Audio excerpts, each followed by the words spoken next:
My guest today is Mandi McIntyre. A storm is about to break, so I have to do this really quickly. We talked about the Woodford Folk Festival and the planting, and how an environment like that gives our secular society an opportunity to come together and be part of something that's larger than ourselves. Mandi also has a project about the river stage in Brisbane. Stay tuned to the end. I'm Robin Cook. This is Stories from the Red Couch. You'll love it.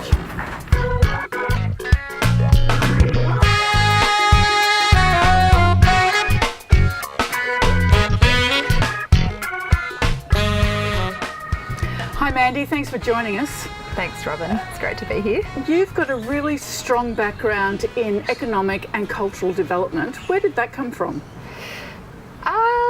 Early on, I think. I've always had a real interest in people in society, and I've had a pretty good work ethic. So I always had part-time jobs from when I was 13. I was working. Fabulous, isn't it? Yes, I really enjoyed working, and that continued. And the way that I was raised and the people that I admired when I was young made me want to go out and see a world that was a bit bigger than my own. Yeah. In doing that, you've been working in some of the places that I would almost give my eye teeth to work in, which is the Woodford Folk Festival and the Planting Festival. I've been going to those since they started. When did you become involved in the planting and Woodford? The Woodford first, because the planting came afterwards. Yeah. How did you get involved in Woodford? I got involved the way that most people did, I think. I started out as a volunteer. First of all, I went with a friend on a New Year's Eve adventure, and we were able to experience Woodford one New Year's Eve. It was just the two of us, but we met so many beautiful people that night. Really had a lovely, lovely night, and warm people. It was a safe environment. As two young women on our own, we felt really safe and happy there. So we came away absolutely buzzed, and both of us were interested in festivals and events and music. So the next year, a friend was looking at volunteering and doing a little bit of extra volunteering in a department she was helping to run, and I accepted to help her work with that and do that. And so for the next few years I was a department head, which is one of the organising group. So really early on I had that chance to do that basically as a volunteer, and in my spare time, as well as going to uni and having my part-time job, I spent my holidays volunteering at Woodford, and I thought it was I'd found my friends, I'd found my people. And I still feel like that. These are my friends and my people. I'm very lucky that I got to do that, but it was blood, sweat and tears every summer holidays. Oh, I'm sure. You had quite a religious upbringing, didn't you? I really did. Yeah. And now, and we've talked about this over the time, that idea of being involved in something that's larger than yourself, and a way of bringing people together where their diversity is celebrated, but their commonality is celebrated as well. How do you see a festival like Woodford and the planting playing into that and supporting people in that way? Yeah, hugely. And I really respect and admire people like yourselves that have been going since Woodford began, and in fact those original organisers, because they had that vision for something bigger than ourselves. And a lot of those organisers are still there every year, mucking in and doing a job of some kind, emptying the bins and that kind of thing. So that example's there in front of us. I probably took longer than the average person to reconcile my perceptions of religion and what society needs to do versus what we can do in a secular society. So I took a long time, and Woodford helped me a lot because I met a lot of people older than me who I consider my mentors now. Yes. That showed me, as we age we keep learning, as we age we stay humble, as we age we've got even more to contribute because we've got more life experience. So that was important. There was a lack of arrogance in the organisation, and I learnt a lot from that because religion is often coupled at the core with a lot of arrogance and that perception that that knowledge that's separate from everybody else is maybe superior. And Woodford, I call it the church of all of the gods, because all the gods can come to this church at Woodford, and they do. And I've met people I never would have met anywhere else as a, suburban Brisbane girl with a really, sheltered upbringing. So Woodford plays a big part by giving a home for everybody and excluding nobody, except demonstrating pretty clearly that behaviour or conducting behaviour towards other people in a negative way is probably not going to be considered acceptable. In a positive way. Yeah, totally. Yeah. So a few years ago we were camping out in some of the outer reaches, because that campsite is massive. It really is. Yeah, it really is. So we were camping right out there, and there's always been a really strong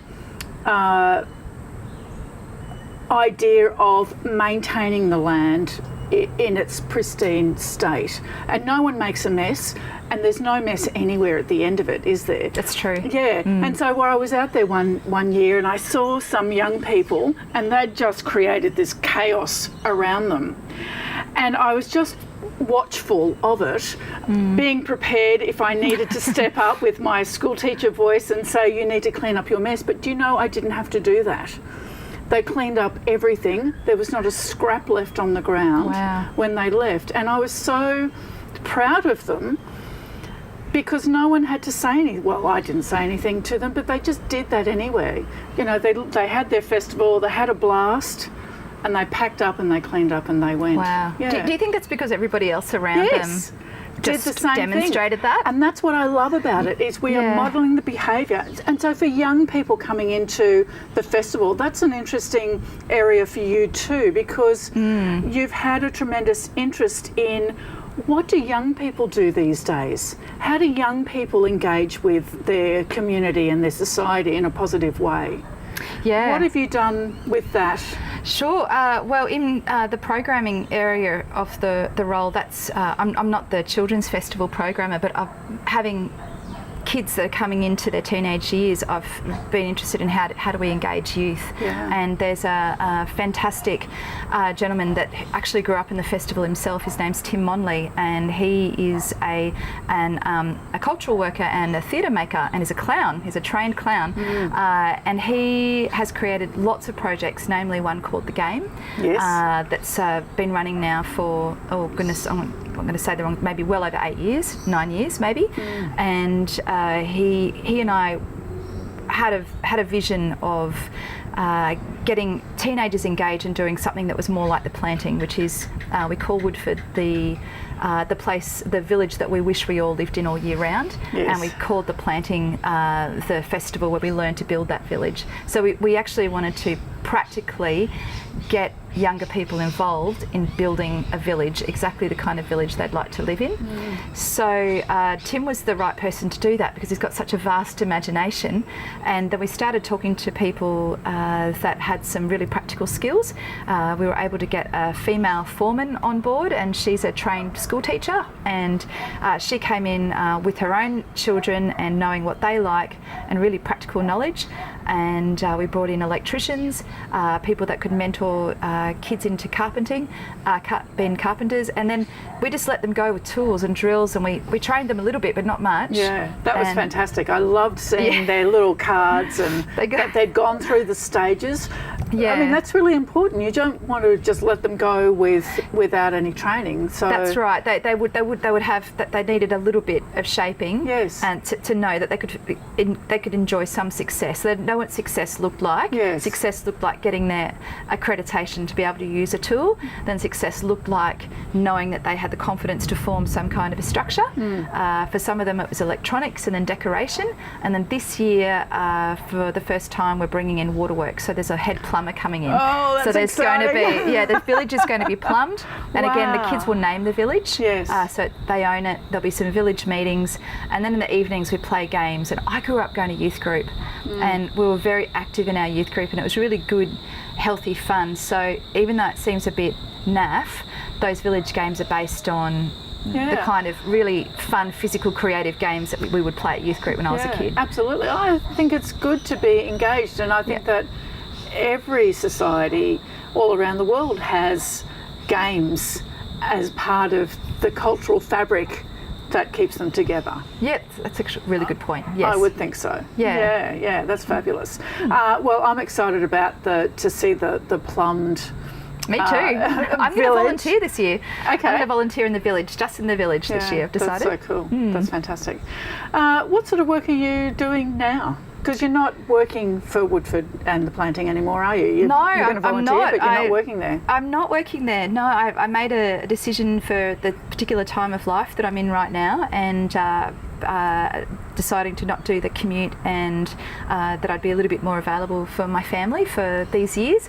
And so I'm very hodgepodge. There's a little bit of teaching at university that's paying the bills. I went and did a grad dip of education to teach in high schools, but part of that's a big motivation to understand how we learn as humans, and what encourages us to learn, and working with high schoolers has been a privilege. I'm enjoying that actually more than I thought I would. And then I do little contracts and consulting for the councils when that possibility comes up. So there's one happening at the moment that I've partnered with a fantastic woman in Brisbane for the Brisbane City Council for the River Stage. The Brisbane River Stage turns 30 this year. Wow, really? Yeah, I can hardly September. believe that. Yeah. Expo, it was the year after Expo 88. Yeah. So a lot of people think of the first River Stage with Expo 88. Yeah, of so course. We're just starting that, and we're about to do a public call out for that in next week. Fantastic. You're the first person to hear about it. Oh, yeah. And so are you. Yeah. Oh, that's a great job. That would just be fascinating. There's been some amazing acts there, and I've been there many times myself. Oh, everybody's got a story. Everybody's got a very personal story with the River Stage. Yes. And I'd love to hear yours, actually. So there's going to be a website, a public call out, that's going to ask you to tell us about your feelings and what's been important to you. We're going to do a top 30 gigs of the last 30 years at the River Stage. And so there's going to be a big public vote. So you need to tell us what your favourite gigs were over those years. Yes. And that will be fantastic to hear that. And then we'll be creating a digital memory archive. We're calling it the digital memory box, where if you can go through your things, submit any ticket stubs or photographs you've got, digitally scan them in.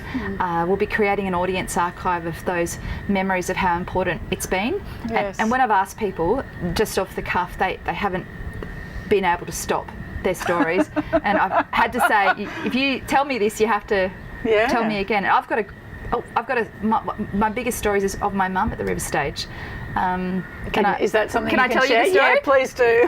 When I was 19, I went to my first proper rock concert at the River Stage, which was Green Day, and it was in 1998. I was looking it up, and it was before we had those mosh pit laws in, and I was pretty. I had I think it was my friend's cousin. She was only 14, and we were there. We were hanging around before the gig started, and then the band started, and they all just encroached, and we were in the middle of a mosh pit, and it was so rough. And we had to. I was really fit at the time. We had to really fight to get out, and in the process, I was covered in bruises, but I'd lost a shoe. Oh no! Yeah, and then I went home. And I went home without my shoe.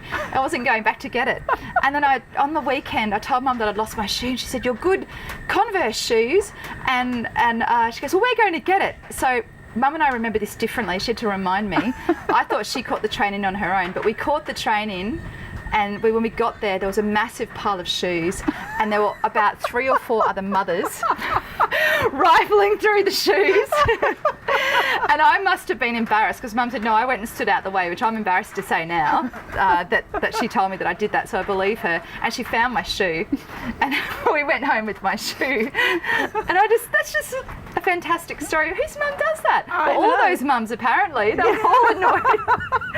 So, and now there's new laws. So there must be different experiences. I can't wait to hear those differences between those old laws and new ones, and all the different changes. There's just so many memories. That's fantastic. So how would people come to contribute to that? How are they going to do that? Sure, there's shortly there'll be a website called riverstage30.com that's going to be available, and it will have the survey there and how you can submit digitally. Hopefully we'll have some media take up. Hopefully the ABC gets behind it, talking about it and promotes it in a few other media outlets. We'll be vox popping at some of the gigs that are happening, and my lovely colleague Leanne D'Souza's been in the music industry for a long time, so she'll get in contact with all of her different industry contacts, and she'll have some personal interviews about what it was like to work in the industry and bring bands to the River Stage. That's fantastic. Thanks, fortunate. Mandy. Yeah, thanks for joining us. My guest today was Mandi McIntyre. Thank you for joining us, and we'll see you next week.